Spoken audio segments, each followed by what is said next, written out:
Well, I thought I'd do a little video today because it's a year since I've moved into my van. Actually, it's a couple of days past it. I sort of, yeah, forgot all about it, to be honest. I remembered at the beginning of the month, and then I sort of like, yeah, I've just been busy doing life, and then I was like, oh yeah, the year's gone, year in a van. So yeah, I thought I'd just do a little video. I feel quite like, wow, I've done a whole year in my van. Um, yeah, it's been good. There's been ups, there's been downs, there's been good times, messy times. Um, but yeah, it's really good. I'm back in one of my favourite places in Cornwall. Had a wonderful time in Brighton watching Mudhoney, fantastic band, so good. I called into Bristol on my way back to Cornwall, so I could watch them again. Um, and now, yeah, I'm up in one of my favourite spots. I'll just show you why it's one of my favourite spots. There we go. That's why, because it's just a lovely, gorgeous, gorgeous view. And you get to see a lot of wildlife here, which is really nice. And this is definitely one of my favourite things about being in a van is the places that you can pull up. Now, sometimes I am just parked on industrial estates, with not much of a view. But other times, you get these absolutely cracking spots, which are just beautiful. And I love that you can just park up, you can sort of stay in one place and then move along. And I like the transitory sort of nature of being in a transit van, as it were. I really like that. And I think with being in my van for years, it's been making me sort of like contemplate a bit and sort of think about the journey that I've been on. And yeah, and what I've learned and what I've gained and different insights and that. And I remember when I got my van, I had this idea to, get a van, live in a van, bought the van, got it back to where I was living at the time. And then I just burst into tears because I was just like, fuck, I've never kitted out a van before. I've never lived in a van before. What am I doing? I travelled in a van before. Done some holidays in a van, but I'd never lived in a van and I'd never converted a van. And I just sort of felt so out of my depth. But having this van has shown me that I'm actually far more capable than what I thought I was. Because I did it and I'm doing it. And it helped to just sort of break it down into bite-sized chunks. So yeah, once I'd got over sort of my little cry and having a meltdown, I just sort of thought to myself, well, what can I do? So one of the first things I did was get the window installed, because I knew that's something that needed to be done, and it was something that I was going to employ somebody to do. So I rang around some companies, got the ball rolling on that, and then I just broke everything down into little bite-sized pieces. And then the next, I knew that I could strip out the inside. I started calling people that I knew that I'd sort of need their skills, or just different people that potentially would be able to help me. And before I knew it, the van was done, and here I am a year later. And and the big trips that I've been on as well, like before having the van, I don't think I would have thought about doing such big trips. But now, like, I don't think twice about like driving up to Scotland or going across to Europe. It doesn't bother me at all, and I've been really pleased with how I was with driving on the wrong side of the road. And yeah, I've just taken everything in my stride, really. And it's been great. It's been such a good learning experience, and just sort of finding out about myself.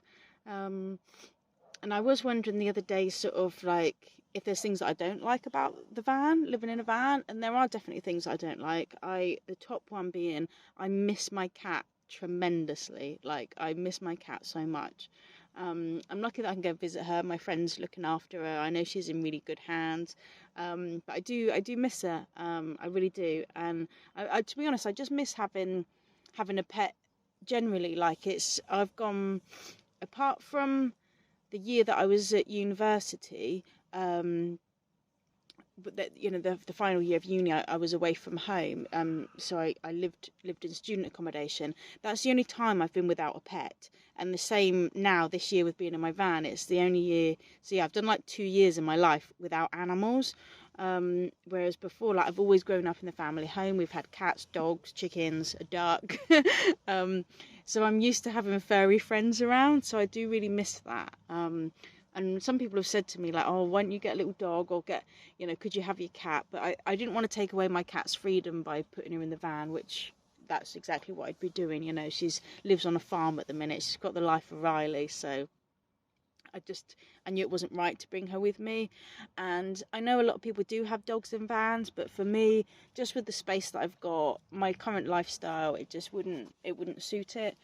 So I don't want to do that. So at the minute, I'm making this big sacrifice of not having a pet. And I do miss having a proper kitchen as well. Like, I'm somebody that absolutely loves to cook. And I do make a lot on my little camp stove. But I think I just find where I've adapted it to, one pot cooking and trying to minimise the amount of washing up, because I don't have a sink. I've just got like a washing up bowl. Not that I've ever actually used it for washing up.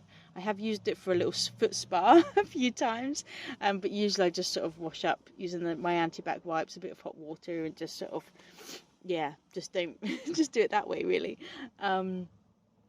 So yeah, I do miss the kitchen. I think for just being able to cook the range of stuff, and also having like a proper fridge freezer, and I think just for cost as well, because I do notice I buy more like ready prepared things, like I'll buy like a ready-made sandwich or things like that, whereas before, living with a kitchen, I'd make everything from scratch. So I feel like in some ways I perhaps spend a little bit more on food nowadays, and also just with needing to go shopping more regularly, just because my fridge is small and sometimes I don't switch it on because it uses a lot of power. So I do miss having a kitchen. I don't miss a bathroom as much as maybe I should. I've got kind of quite used to, pissing and shitting in a bucket. So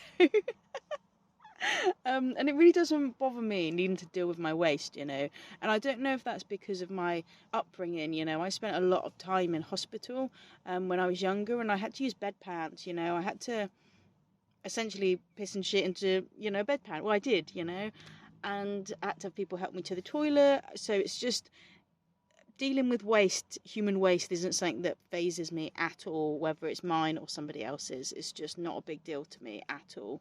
Whereas I could understand that potentially that could be for others. Whereas to me, it just really doesn't bother me. And I am a bit of a mucky little hippie at heart, so it really doesn't bother me going a few days without a proper shower or something. I really, really don't care. I mean, I've got my baby wipes, a bit of deodorant, and where I swim and sauna regularly as well, I am staying clean. I do absolutely love baths. Like, I do love a hot bath.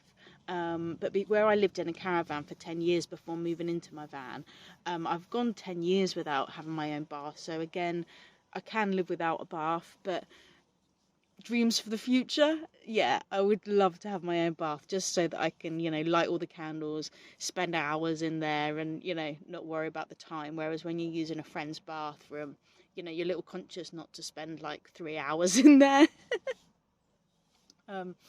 And I do think I found as well, with sort of doing a lot of travelling around, I always find myself coming back to Cornwall, and I think that's because I think once I've done a lot of travelling, I do like to come back to a familiar place, because after a while I did find that I was getting a bit tired, so I needed to come back and just have a bit of like downtime where I'm not travelling all the time.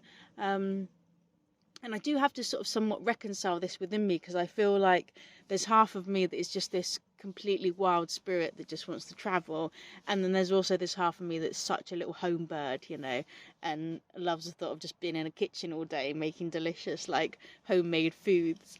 I think ideal like dream for the future would definitely be like a nice little bungalow, maybe in Cornwall, and a van, always a van, so that I can sort of then integrate both of the worlds within me. But for now, for just sort of like, cost reasons and stuff like that, I can't afford to do both. So I'll definitely just choose the van over having a stationary address. But maybe one day I could definitely see myself having a building again, because I think it is nice having that. It's nice to have a home base. And I think as well, just with my like creative things that I like doing as well, like I really love painting, and sewing. Like I was watching a bit of the Great British Sewing Bee the other day, and it really inspired me to want to do my sewing, but obviously I haven't got my sewing machine with me.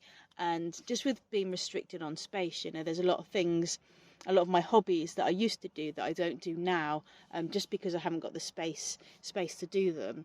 um so yeah, so I think that's why eventually I would like to, yeah, have a home base somewhere.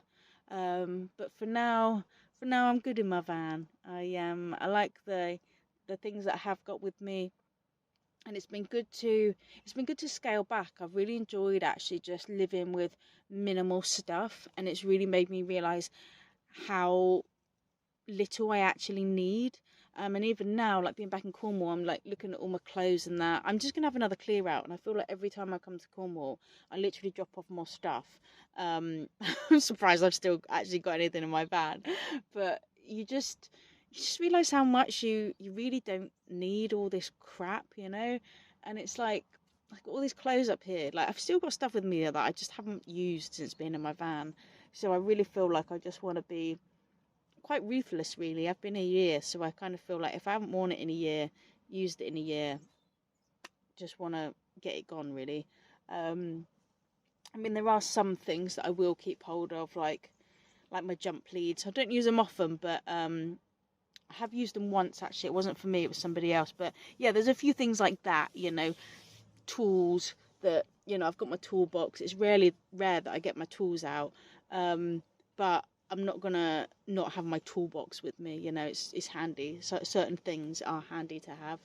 Um, but yeah, I'm just wondering if there's anything else to share with you, really. What else have I liked about being in my van? I loved all of the people that I've met. I've met so many interesting people, and yeah, so many people that have just shared different parts of their life with me, and that's been great. And it's something that I wouldn't have got when you stay in one place. You don't meet as many people like that often. Um, so I've really enjoyed that, just meeting a lot of people. That's been great. And yeah, just different people that you meet on the road. It's fantastic. So yeah, I've really enjoyed the different people, the different places. I've really enjoyed that. That's been lovely. Um, and yeah, I think sort of short-term plans are spend this month in Cornwall, and then I've got November. I'm doing quite a lot, just traveling about around the country, a few different gigs and different events and people that I'm like catching up with. So I'm going to have November on the road, and then I think I'll probably come back to Cornwall for December. I haven't got any sort of like big travel plans lined up. I was considering it, but I've had a few things come up in Cornwall, just different things that I'm working on, different projects, and different people that want me involved in things. So I'm just like, this is just where I need to be right now.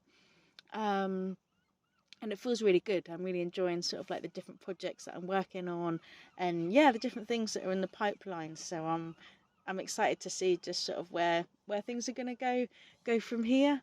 And I love being in my van in Cornwall because I know so many good parking spots. It's really laid back here. Um, yeah, just really nice people, nice places to park up. Um, just have a little think if there's anything else. I might ponder it for a minute and see if I've got any more thoughts to add. Um, I haven't had any bother in my van. I've literally had one knock. One knock was from somebody telling me to move, but as soon as they saw that it was me, it was late, they were just like, oh, you can stay the night, don't worry about it. Um, that's been it. I've had no bother, no grief. And it's funny, I feel like there's a lot of fear from people. People really fear, me being a lone woman in a van, far more than I do. But I've had nothing but kindness from people, nothing but kindness and generosity. So I feel like a lot of this fear that we have isn't actually real. You watch the news, you read the newspapers, of course you're going to fear everything. But actually, if you just switch the TV off, put down the local rag, then you'll find that people are actually really nice. Yeah, I've had nothing but kindness and generosity from people. People have been incredibly kind to me since being in my van. And yeah, they've given me fuel money, they've given me food, water, kind words. They've just, yeah, it's it's made me really see actually how good people are, and I think it's easy to lose that in this world, especially like if you are somebody that watches the news a lot, reads the newspapers a lot. I think it's easy to forget actually that your fellow man is actually just like you and is just trying to get by and isn't some, you know, horrific person. They're just a normal person just doing life, you know. And it's not that there aren't bad people out there, of course there are, but for the majority, most people are good people, you know. They're just doing their life. So yeah, that's been really nice. It's been really nice to experience such kindness from people. um and I've just been so happy with my van as well. She's such a solid van. I've got her booked in for her MOT next month. She needs to have her brake discs and pads done. But apart from that, fingers crossed, I'm hoping she's going to be all right, because she flew through the last MOT, and yeah, she's just been solid. She just doesn't skip a beat, starts every time, never lets me down. Yeah, cracking van. I love this van, and I think I've got a real soft spot in my heart for this van, just because of the adventures that we've been on together, you know. And I've just spent so much time in this van, you know. It's my home. It's not just a vehicle. It's my home.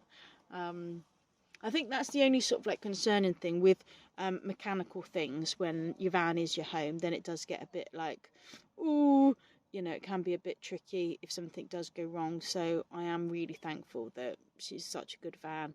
So yeah, I love my Blue Beauty. She's fantastic. She's done me really good, really well. Yeah, I don't know if if I've got any more ponderings really. I think that's it. So yeah, here's to me and my blue van. I'm just about to have a lovely cup of coffee. I crocheted my coffee cozy myself, so I'm just going to enjoy that in the sunshine and look at this gorgeous view and enjoy the rest of my day. So hope whatever you're doing, you're also having a fantastic day.